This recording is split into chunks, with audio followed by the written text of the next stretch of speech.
CustomTacticals.com here, and today the knife I'm taking a look at is the Darren Chard Ranger knife. This is a custom knife I had made by Darren, who's a Canadian knife maker.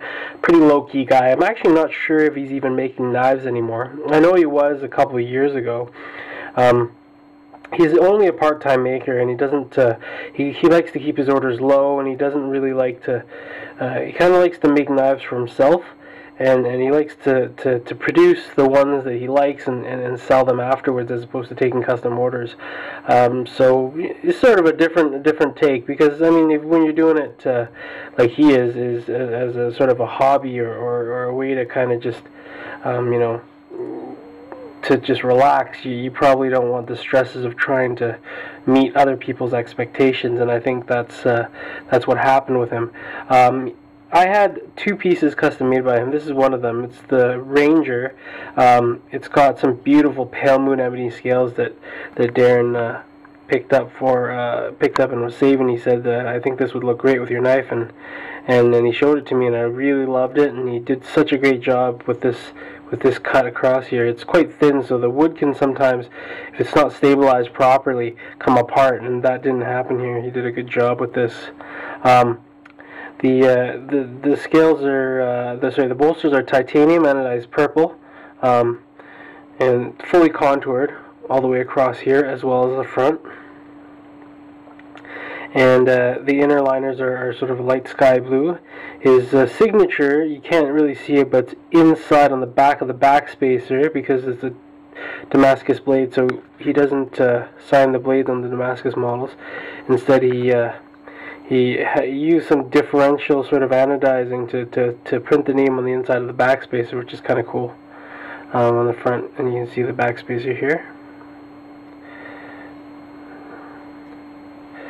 So the only fault I found with this knife, the Ranger, as well as a couple other Darren's knives, is that he's not the he tends to not have the best ergonomics. So it's unfortunate that some of his knives they don't feel that great in the hand, but from a craftsmanship and fit and finish point of view, they're so well made. It's unbelievable. I think he's one of the as far as fit and finish is concerned, it's some of the best I've ever seen, at least I've ever handled, and I've handled quite a few knives. He is up there with the best, and I just love his stuff. It's just unfortunate. It's hard to get a hold of him, hard to get pieces, because he's got a small clientele. At least he did. I don't know if he's still making knives. So I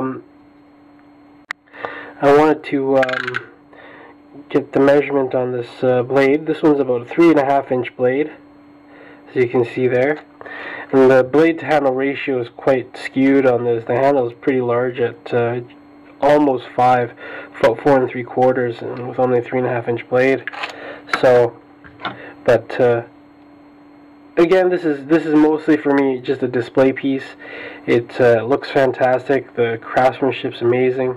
The liners are jeweled all on the inside, if you can see that. All the jeweling on the inside. Just fantastic attention to detail here. So I hope you guys enjoy this little review of the Darren Chard Ranger. Have a good one.